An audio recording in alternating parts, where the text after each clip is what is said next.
And when we stop and think about, okay, well, what am I thinking that's causing me to feel this way? And then ask, is there a different thought I could think?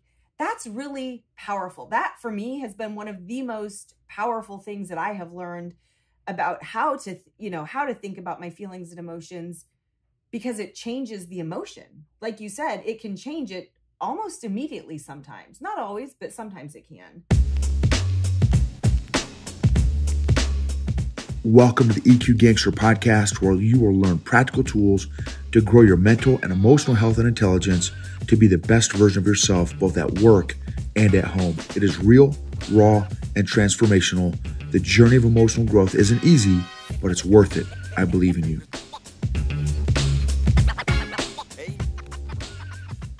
EQ Gangsters.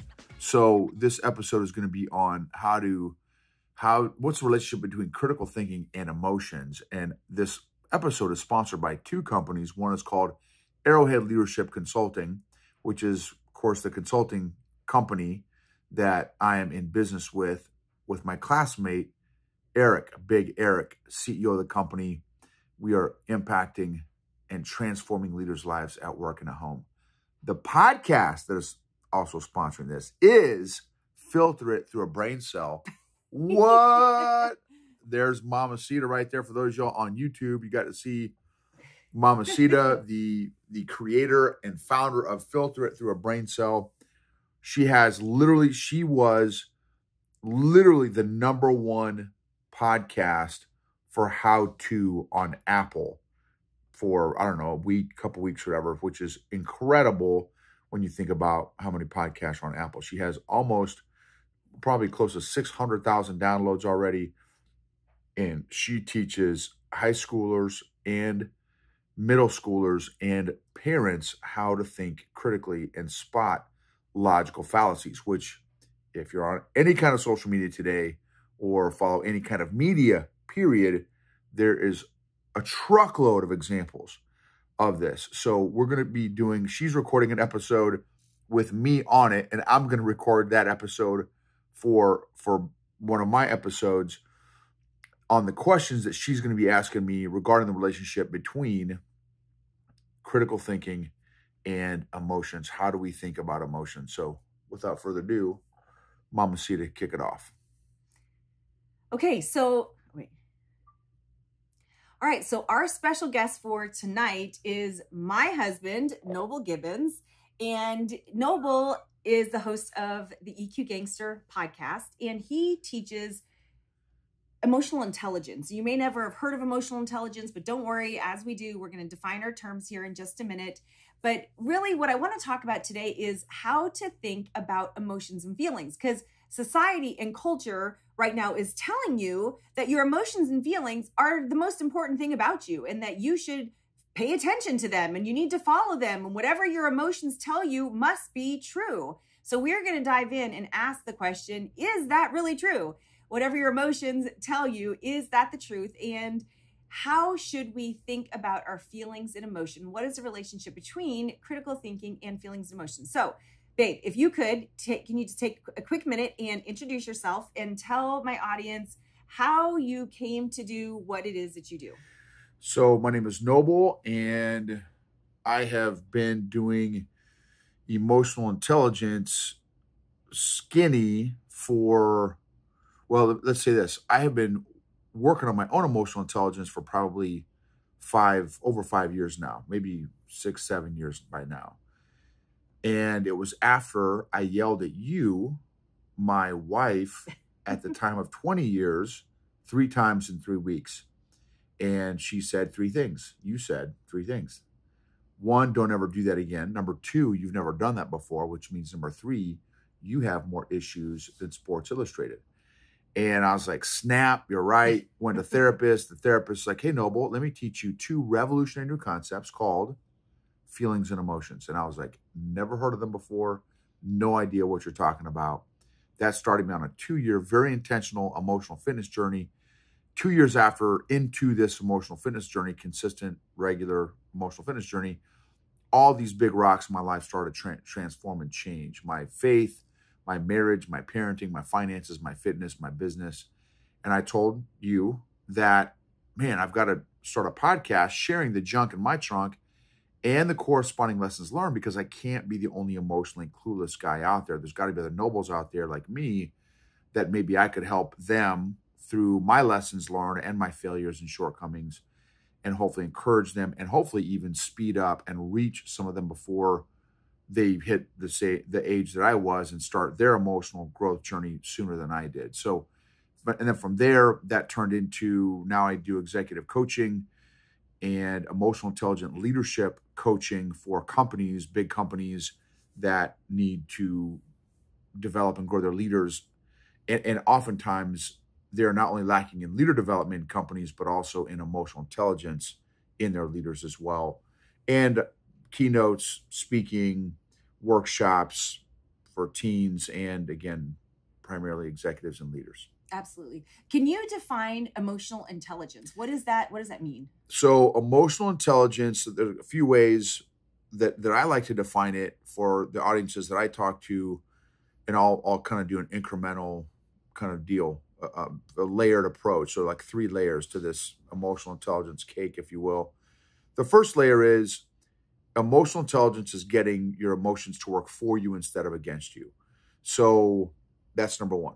Number 2 is Daniel Goleman. He's one of the OGs of emotional intelligence. One of his early models of emotional intelligence is the following. It's like a quadrant. So if you drew like a cross, like a vertical line bisected by a horizontal line, in the top left quadrant, it would say self-awareness. In the bottom left quadrant, it would say self-management. Top right quadrant would say social awareness. Bottom right quadrant would say social management. So it's the combination of both self and social awareness and management. That's the second way I would define it. The third way I would define it is my personal working definition is the ability to acknowledge, identify, process, and manage not only your emotions, but also the emotions of other people. And the last way I would describe emotional intelligence is the following. We just watched a movie last night, an older movie, and it was a powerful, powerful movie about, it's a history movie, and it was black and white. Having emotional intelligence is like putting on, so yeah, it's like seeing a movie in 3D or in IMAX or in color. It's also like if you're at night, you're walking around at night and you're going on a night hike or you're going hunting at night, it is like night vision devices or like thermals, looking through a thermal scope or looking through night vision devices where you can see, if there's illumination, you can see almost as clear as day at night with night vision devices. That's what emotional intelligence allows you to do. It allows you to see more in relationships and in situations and in organizations. And so and just the increased awareness can allow us to make better decisions, not only for ourselves, but again, for all those that we are in relationship with and in community with. So I think a great place to start is, let's define kind of the problem. Let's define what's happening right now in culture. So what are the messages that we are getting in culture about our feelings, emotions, and what are the effects that those messages are having on people? So I would say that the message, or, one of the messages that we're getting in society, culture, media today is that emotions and feelings are king, and emotions and feelings are our truth.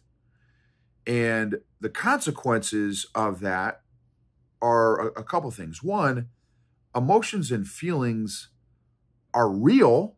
Absolutely, emotions and feelings are real, but they're not truth. They're definitely not capital T truth, God's truth. They're not biblical. I mean, they're biblical from the standpoint that I believe God created us and God created emotions, but they're not biblical from the standpoint that, again, emotions aren't truth. They're not capital T truth, because emotions literally can change within seconds. And so a lot of people say, well, I am angry. Well, that's an identity statement. It's, I feel angry, but you are not the embodiment of anger, or I am frustrated, I am upset. Those are identity statements. So again, that's not an accurate statement to say I am an emotion. It's more accurate to say I feel upset, I feel depressed, I feel sad, I feel lonely, whatever. And that's legit. It's real. But again, I would be very, very cautious in making your truth based on something that literally is going to change by the second and could change hundreds of times in a 24-hour time period. And when we are when our decision-making process is solely controlled by our emotions, that's a very, very dangerous place to be. And how do I know that? Because I also used to have a very, very low emotional intelligence. I had very low self-awareness and even lower self-management skills. So what happens is when we get emotionally hijacked and emotionally triggered, physiologically, the logic, rational part of our brain gets taken over by the emotional side of our brain. And so literally when we are in that emotional state of being emotionally hijacked, emotionally triggered, we are physiologically dumber because we are not making logical decisions. And when we're not making logical, rational decisions, just ask yourself this: what is your track record when you are emotionally hijacked or emotionally triggered? What's the quality of your decision-making process? I know for me, 100% of the time in my zillion years of being alive, the more the quality of my decision-making decreases, drops exponentially when I'm emotionally hijacked and emotionally triggered. There's nothing positive that happens when we allow ourselves, due to our lack of awareness and management, to get to a place where we're emotionally hijacked and emotionally triggered. So bad things happen if we are not able to catch ourselves and manage ourselves and manage those emotions. And when you put all these people together on social media, in environments together, again, very, very bad stuff happens. And again, you see it on social media every single day.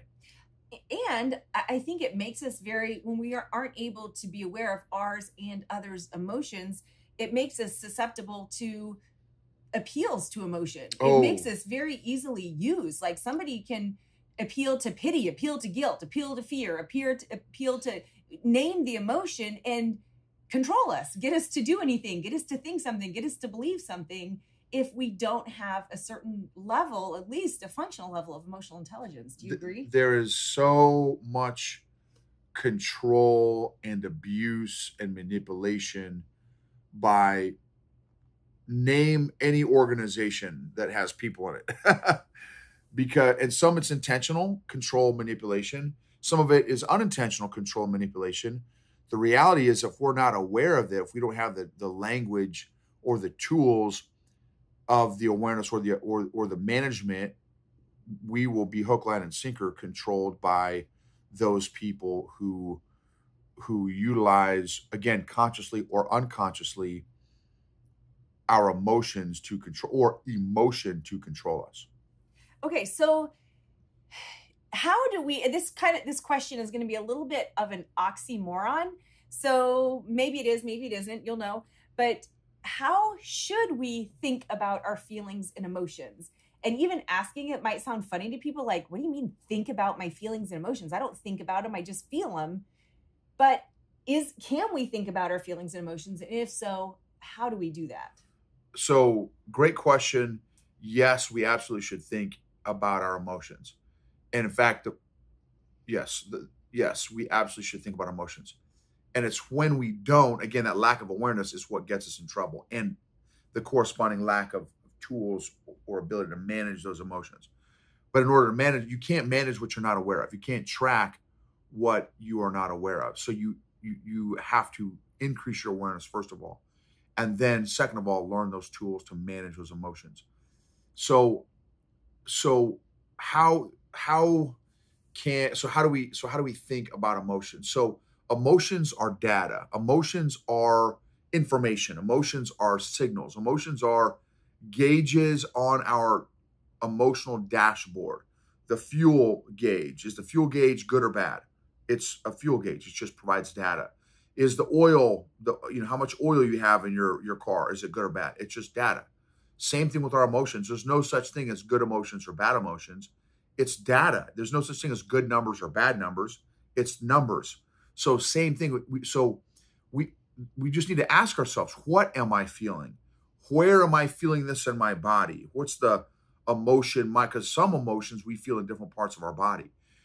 We store emotions differently. And it's helpful to ask ourselves these questions with grace and curiosity and patience, not judgment, condemnation, and critique. When we use judgment, condemnation, and critique, those grind our engine, our emotional engine, to a halt.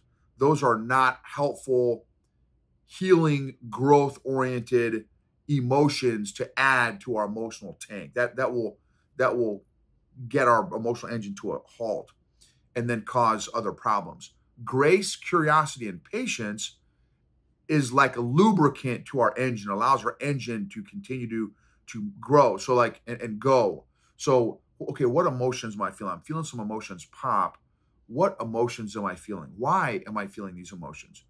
God, what's the message these emotions are trying to tell me?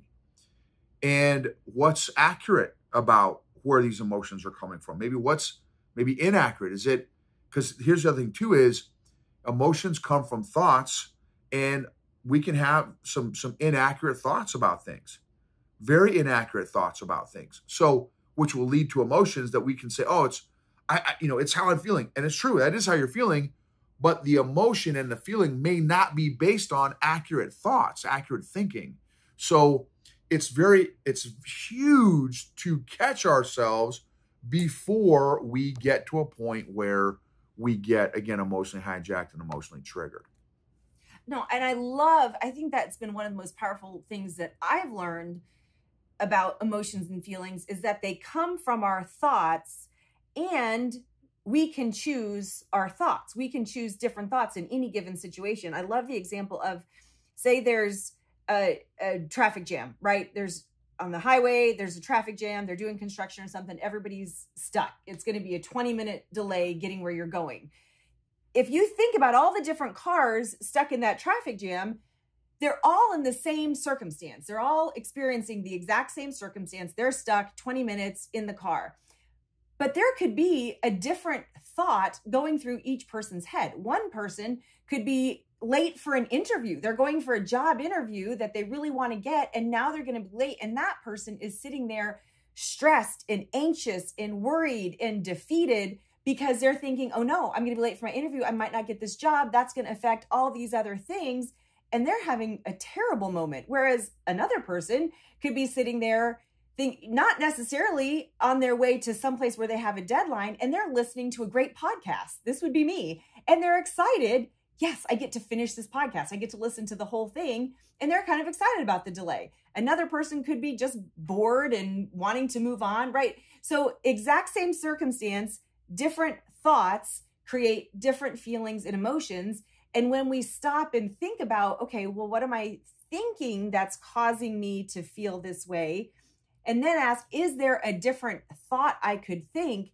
That's really powerful. That for me has been one of the most powerful things that I have learned about how to think about my feelings and emotions, because it changes the emotion. Like you said, it can change it almost immediately sometimes. Not always, but sometimes it can. Yeah, absolutely. We can absolutely choose how we respond to our emotions. And I remember you telling me that once after a huge rage session, after I lost my cool and military bearing, and like I had an adult temper tantrum is what I did. Legit adult temper tantrum. And after I calmed down, fortunately you didn't tell me in the moment, but after I calmed down, you said, do you realize you can choose how to respond to emotions? and in this case, to anger. And I'm like, that's the stupidest thing I've ever heard in my life. That's impossible. No one can do that. And she said, no, you can't do that. But me and a lot of other people can do that. And I was like, you're smoking crack. There's no way that you, and of course, I was still emotional, and she could. I knew she could. So like me saying, oh, no, you can't. Like I knew. I was like, no, dude, you are smoking crack, because I know that she can control herself, even if she's feeling angry. But I physically and physiologically in that moment could not. It was absolutely, I didn't have the awareness or the tools to know how to do that. So at the moment, I did not have, again, the capacity to do it. It was after a lot of time and intention and effort to grow my EQ to where I learned how to realize that I could, how to choose my response to different emotions. And I didn't have to embody or behave based on the particular emotion that I was feeling. And again, that was very new to me. And literally, I didn't learn that until a handful of years ago. So, and I'm old school dude. So like, this is not like, oh, this is something I learned 30 years ago when I was 5 years old. Like, this is literally in my, early to mid 40s when I started learning this stuff. So, okay. So this is perfect segue into what I wanted to ask you about. Give us some tools. Like, what does this look like right now? This generation, what the news and everybody is telling us is that these Gen Zers are the most anxious and depressed generation that we've had, right? They have gone through COVID while they're still in school, middle school, high school. And, all the stuff that's going crazy in the world, and they've got social media and access to cell phones. And so they're being told constantly that their feelings are the most real and important thing about them, and feelings equals truth. So help us out. Like, what are some tools that all of us can take and apply to help us be able to recognize and manage our emotions better? How can we start getting to the place where we can maybe feel anger or feel anxious, but not have to exhibit certain behaviors, but also not stuff and avoid, because stuffing and avoiding is not a good plan either. So what does that look like? So you can have confidence and not have fear about your different emotions. So I do Brazilian jiu-jitsu or combat cuddling or struggle snuggling or aggressive yoga or, fill in the blank. And one of the things is, now that I've been doing it for 8 years, I don't care who my opponent is. I don't care if there's six, like, maybe a few months ago, I rolled with this dude. He was like 6'3" and literally 315, 320 pounds. His arms were almost as big as my quads were. He was a massive human being.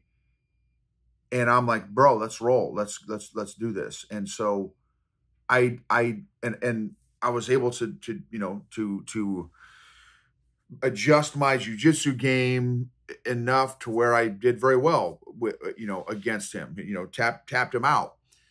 But that's not even the point.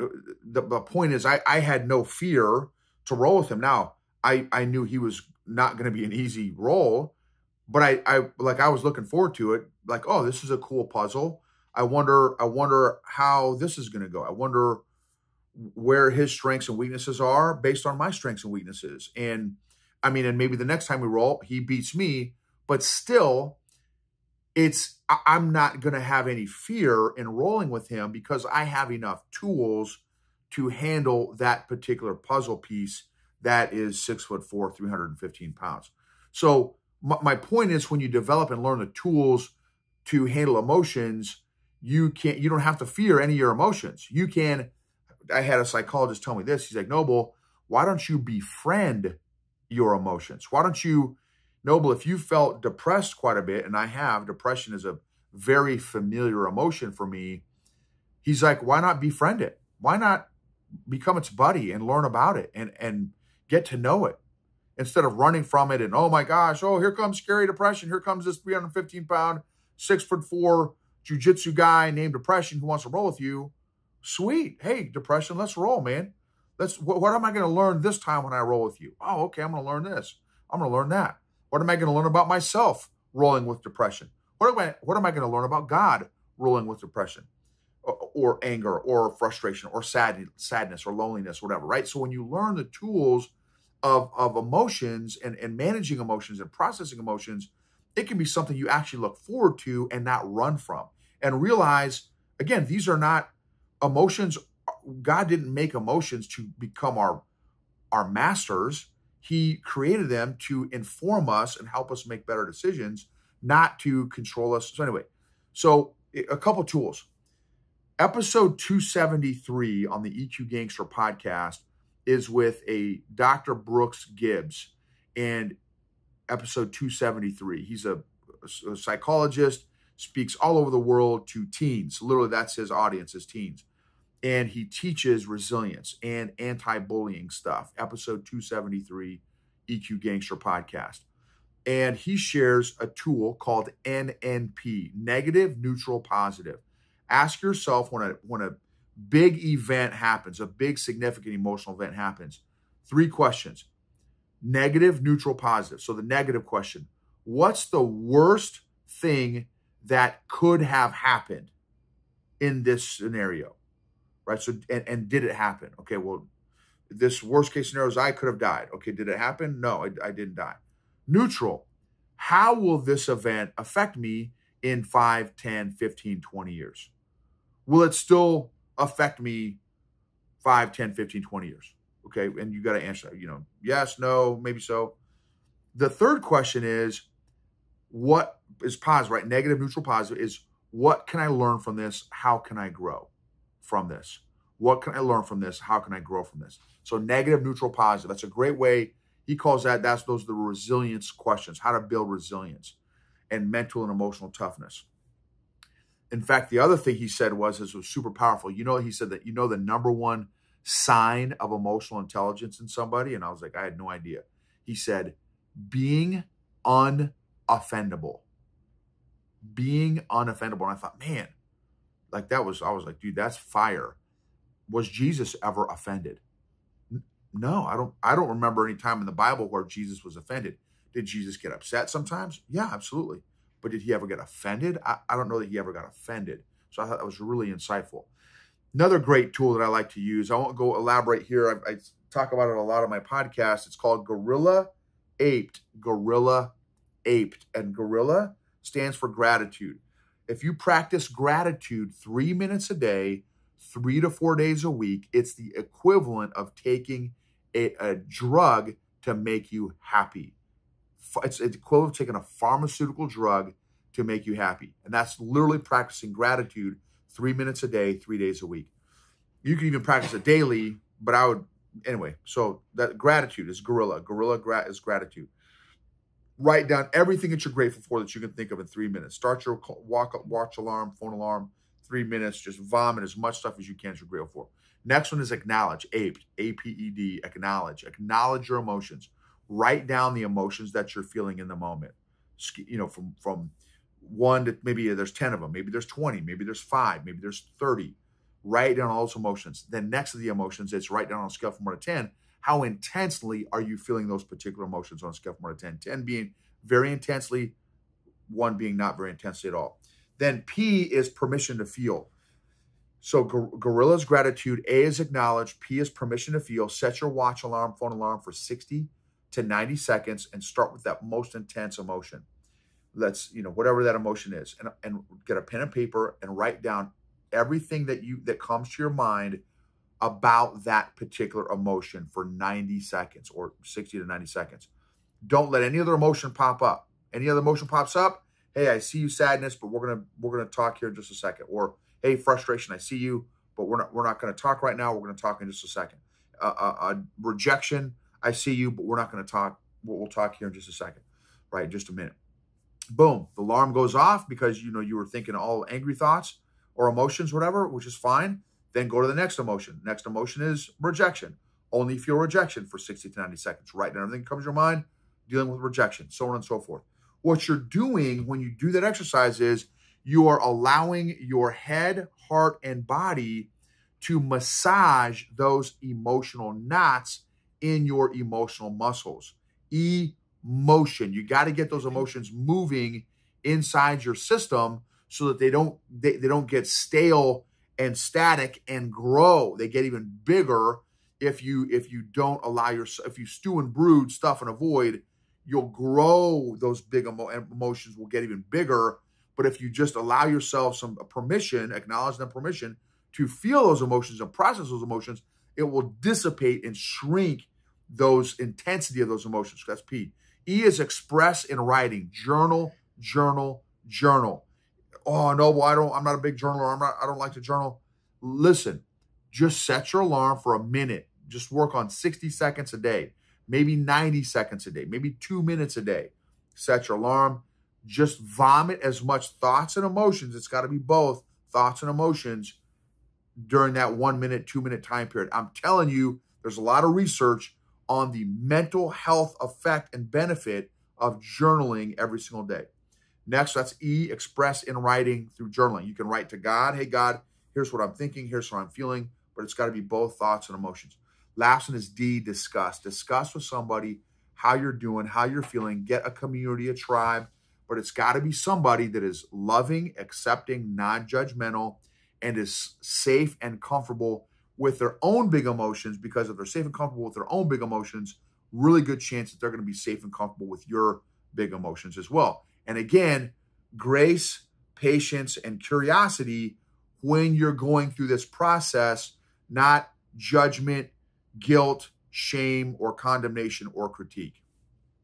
That's awesome. And lastly, wrap-up question, I guess, would be, is there any last thoughts that you have that you want to give on, really how to think about feelings and emotions? And I guess another thing that I want to add to that is, how much time does this take? Like, if you go from, you always used to describe yourself as Incredible Hulk, where something would happen, you immediately turn into this totally different person, Incredible Hulk, and you don't do that anymore. Was that overnight? Did you do these skills one time and it happened? Like, has it taken 85 years? Like, what does that look like? So emotional fitness, I would make it very akin to physical fitness. You don't lose weight.